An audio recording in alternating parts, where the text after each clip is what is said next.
This take is dumb. This is why anime and manga will never go mainstream.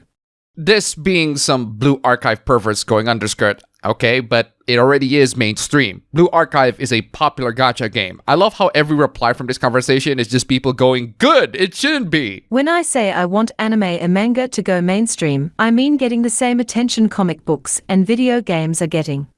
Why should they get attention? Attention is not quality. You want more attention. People want more quality. Making it more mainstream is like adding more water to a flavored drink. It'll lose the flavor and make everything from that drink less special. You all keep talking about gatekeeping. It's no wonder why anime and manga never get the spotlight they deserve.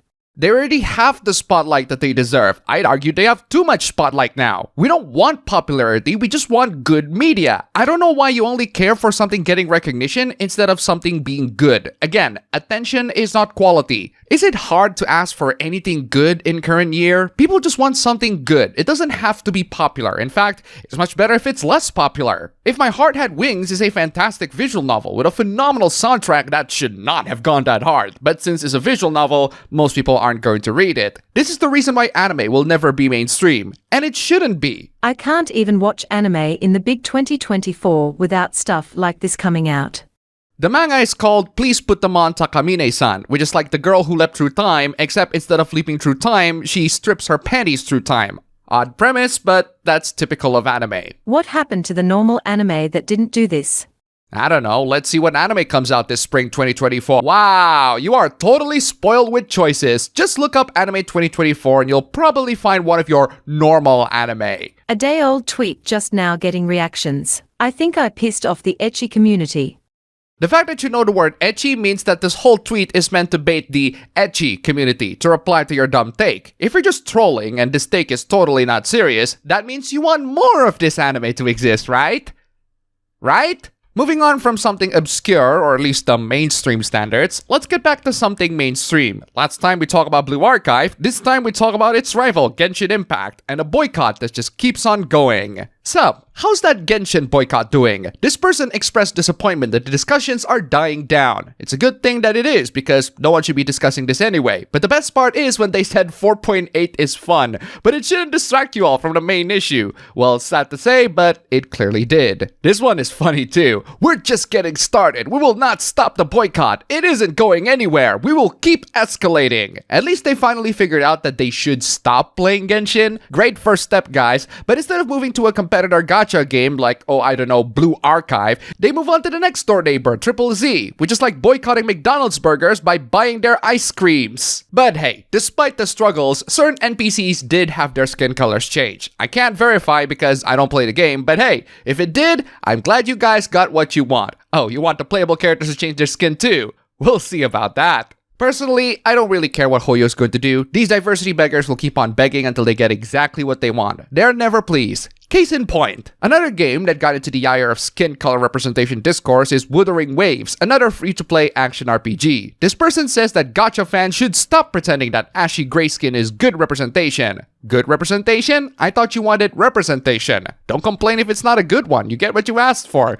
But you're moving the goalposts now. These people can never be pleased. The internet really is one of those places where you need to be able to filter out good criticisms and bad criticisms. This doesn't even qualify as a critique, it's just, I don't like it. Well, I do. They still look good. Isn't that a major selling point of a gacha game? Having good-looking characters. I hate that this is a priority. Despite my white avatar, I'm not actually white, but I never demand any of my favorite games to include someone that looks like me. I don't get anyone who says that. It strikes me as narcissistic and attention-seeking. But hey, these diversity beggars are not as delusional as the people who are terminally obsessed with fictional characters. Jujutsu Kaisen is one of those anime that somehow strikes a lot more fangirls than fanboys, despite the anime being a shonen.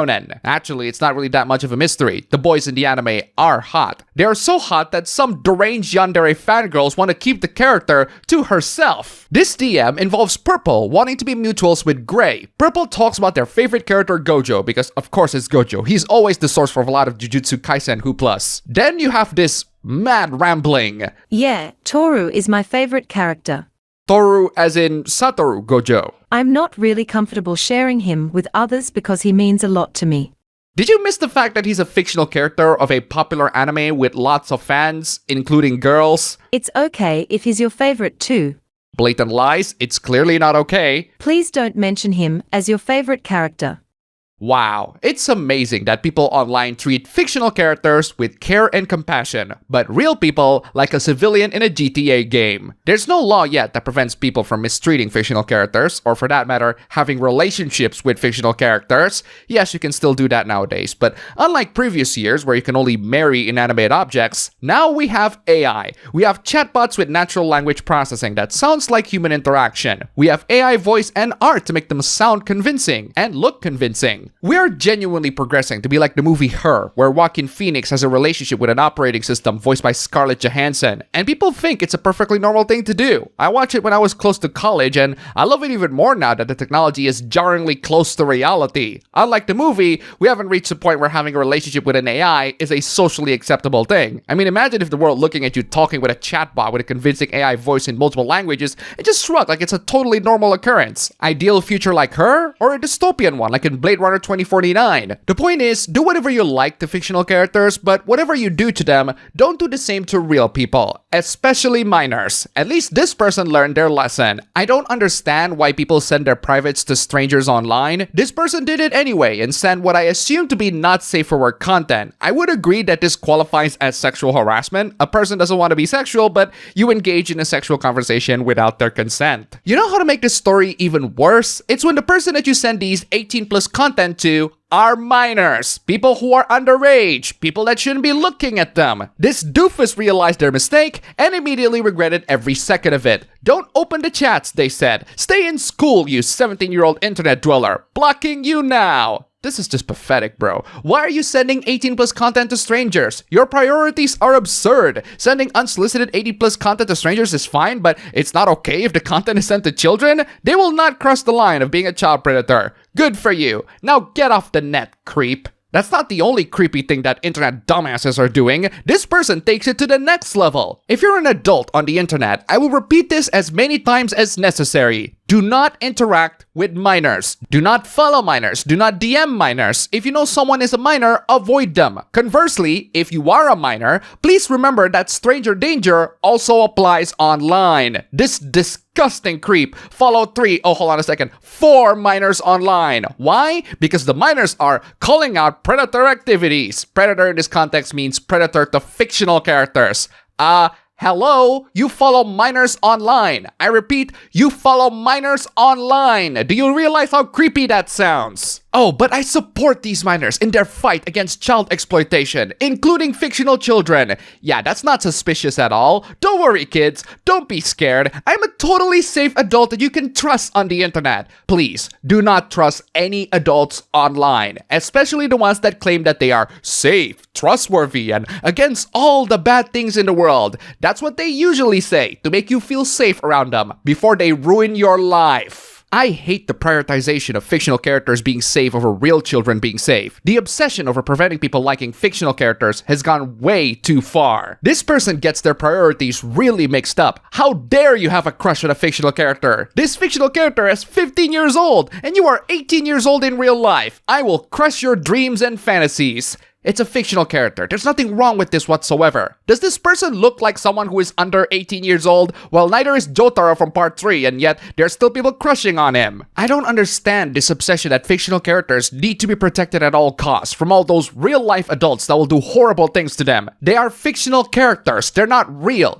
NTHT has all sorts of horrible things done to minors. South Park has them too. I don't care how horrible the adults treat them. I just care about how good the story is or how cool the characters are. Seriously, let people have their fictional character crushes. Just don't crush like that obsessive Gojo fangirl that doesn't like anyone to crush on her darling. And finally, did you know that shaving makes you feel young and trying to be young is going to invite predators? This is a Nami redraw where the artist drew Nami having hair and overweight. I mean, that's one way of representation, hijacking popular characters and make it to look like you. Well, I can't exactly complain much. It's just a redraw. The official work still exists. It's not replacing anything. I'm not really bothered by it. But I am bothered by this take. If fat and hairy women offend you, you're a child predator, to be honest. What does hairy women have to do with being a child predator? Does that mean that the women that shave are children? Most women do shave. If they don't, that's perfectly fine too. It's up to them. The beauty standard of women having to shave is child predatory in nature. Being smooth is only a natural state for a child. No, it's not. There are many people who's naturally hairless. This really has nothing to do with being a child, but you're making it to be a child issue. Also, women are the ones setting the beauty standards, not men. You're insecure. Don't know what for. And that's all for the video today. Thank you all so much for watching. If you made it to the end, here's a kitty for you. And also, huge thanks to all these wonderful sponsors. You are all fantastic. If you want to see your names among these legends, then check out the links down below. Just $1. And you have supported this channel a lot. Seriously, thank you so much for watching. And I'll see you all next time.